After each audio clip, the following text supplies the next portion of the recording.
ఆకుకూరలు తినని పిల్లలకైనా, పెద్దలకైనా ఇలా చేసి పెట్టండి. 5 నిమిషాల్లో ప్లేటు ఖాళీ కావడం ఖాయమండి. లొట్టలేసుకుంటూ ఇష్టపడి తింటారు. అంత బావుంటుంది. ఆకుకూరలు చాలా మంచివి కదా హెల్త్‌కి. పిల్లల లంచ్ బాక్స్ అయినా, లేకపోతే హస్బెండ్స్ లంచ్ బాక్స్‌కైనా ఇలా చాలా బావుంటుంది. హలో అండి. నమస్తే. నేను మీ Jyothi. Welcome to our channel smart Jyothi Telugu channel.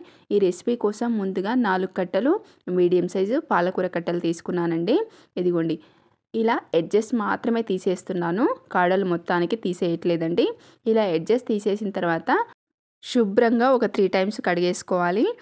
ఆకుకూరల్ని cut చేశాక ఎప్పుడు కడగకూడదండి. కడిగాకనే కట్ చేసుకోవాలి.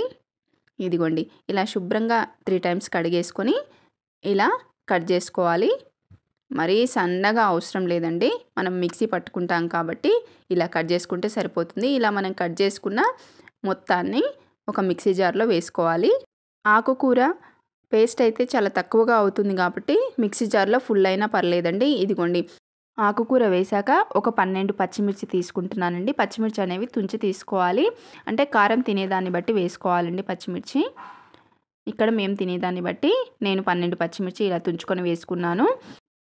5 లవంగాలు, సగం అంగుళం చెక్క కూడా వేసుకోవాలండి. దీంట్లో కేవలం లవంగా అండ్ చెక్క మాత్రమే వేసుకుంటున్నాము.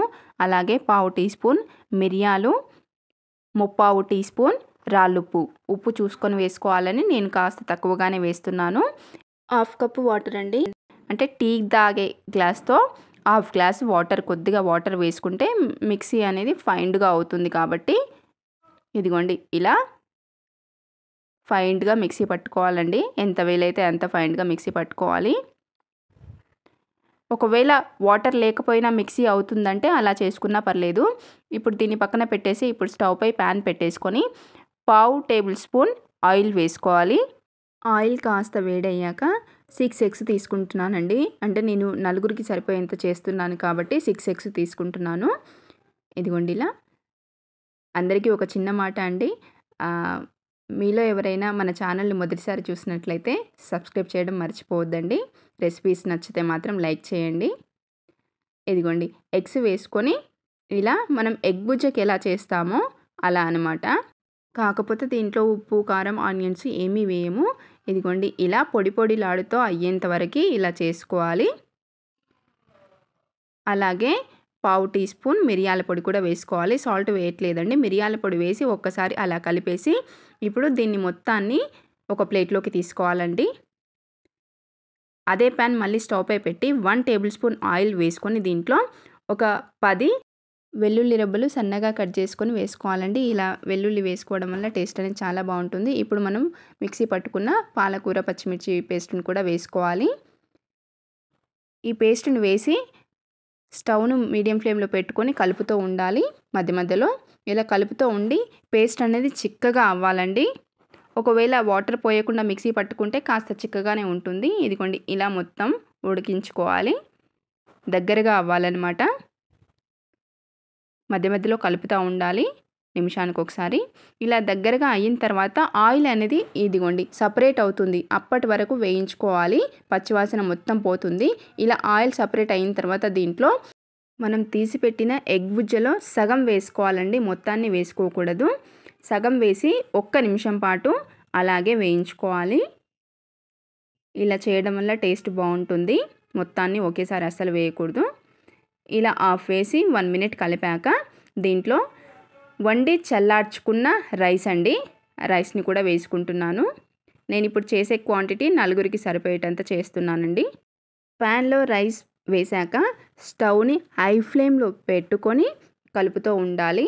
1 నిమిషం పాటు అలాగే కలుపుతూ ఉంటే ఈ పేస్ట్ అంతా రైస్కు పట్టేసి రైస్ అనేది విడివిడిగా అవుతుందండి. ఇదిగోండి ఇలా అవ్వాలన్నమాట.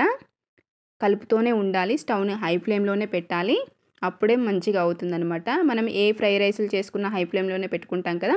ఇలా కలిపిన తర్వాత దీంట్లో నేను టేస్ట్ చేశానండి. కాస్త ఉప్పు పడుతుంది అనిపించింది. కాస్త ఉప్పు వేసి అలాగే సగం నిమ్మ చెక్క రసం వేసుకోవాలి. వేసి మళ్ళీ 1 నిమిషం పాటు ఇలా ఫ్రై చేసుకోవాలి. కలుపుతూనే ఉండాలి. ఇలా కలిపాక ఇప్పుడు మనం ఇంకా హాఫ్ ఉంది కదండి మనం తీసిపెట్టిన ఎగ్ బుజ్జ, దాన్ని కూడా వేసుకొని ఒకసారి అలా కలిపేసుకోవాలి. ఎగ్ బుజ్జలో నేను ఓన్లీ మిరియాల పొడి వేసాను, ఉప్పు వేయలేదండి. రైస్లో వేస్తే కరెక్ట్గా సరిపోతుందన్నమాట. ఇదిగోండి ఇలా మొత్తానికి బాగా కలిపేసి సర్వ్ చేసుకుంటే చాలా చాలా బాగుంటుందండి. పిల్లలకు, పెద్దలకు లంచ్ బాక్స్కైనా, లంచ్లో తినడానికైనా, డిన్నర్లో తినడానికైనా చాలా చాలా బాగుంటుంది. టేస్ట్ అయితే సూపర్గా ఉంటుందండి, చాలా బాగుంటుంది. ఇది అండి ఇవాల్టి రెసిపీ. చూసారు కదా, మీకు నచ్చితే లైక్ చేయండి, మీ ఫ్రెండ్స్కి, రిలేటివ్స్కి షేర్ చేయండి.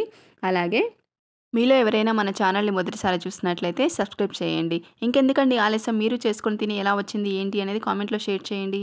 Thank you for watching.